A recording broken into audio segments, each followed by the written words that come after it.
الرحیم ان الذين يحبون ان تشيع الفاحشة في الذين آمنوا لهم عذاب أليم في الدنيا والآخرة والله يعلم وانتم لا تعلمون۔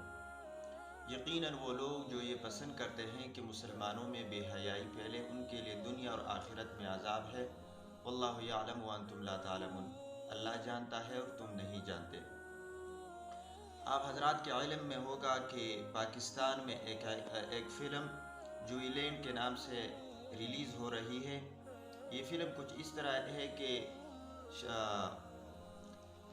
ایک شخص جو کہ شادی شدہ بھی ہے اور اس کی محبت ہو جاتی ہے ایک ہجڑے سے، اطلاعات کے مطابق اس کی کہانی کچھ اس طرح ہے، اور پھر اس فلم کی جو کہانی ہے وہ اس ہجڑے یا اس خواجہ سرا کی محبت کے گرد گھومتی ہے۔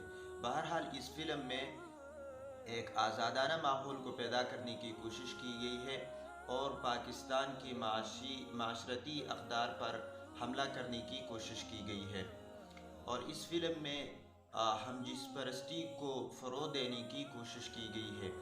آپ حضرات کے علم میں ہوگا کہ یہ ہم جنس پرستی قرآن اور حدیث کے علوم اور اللہ تعالیٰ کے بنائے ہوئے اصولوں کے خلاف ہے۔ لوط علیہ السلام کی قوم بھی اسی وجہ سے ہلاک ہوئی کہ وہ ہم جنس پرستی کو برا نہیں سمجھتے تھے۔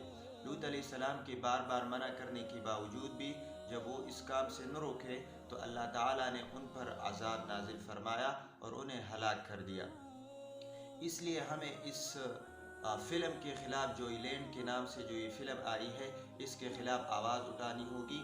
ہر شخص کو اپنے طاقت کے مطابق اور اپنے وسعت کے مطابق اس کے لیے کردار ادا کرنا ہوگا۔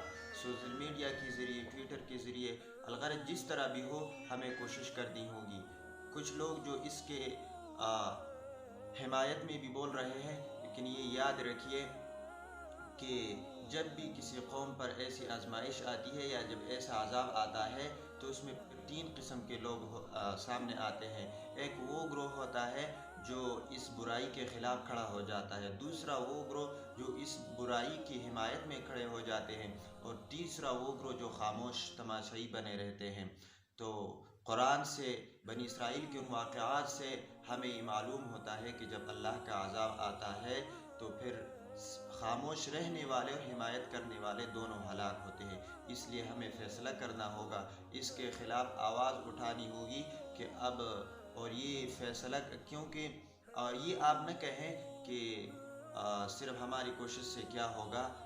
ابراہیم علیہ السلام کی آگ کو چڑیا نے بجھا دینا نہیں تھا، لیکن اس نے کوشش کی اور اس کا نام کوشش کرنے والوں میں لکھ دیا گیا ہے۔ اس لیے اب فیصلہ کرنا ہے کہ خاموش رہنا ہے یا اس کے خلاف آواز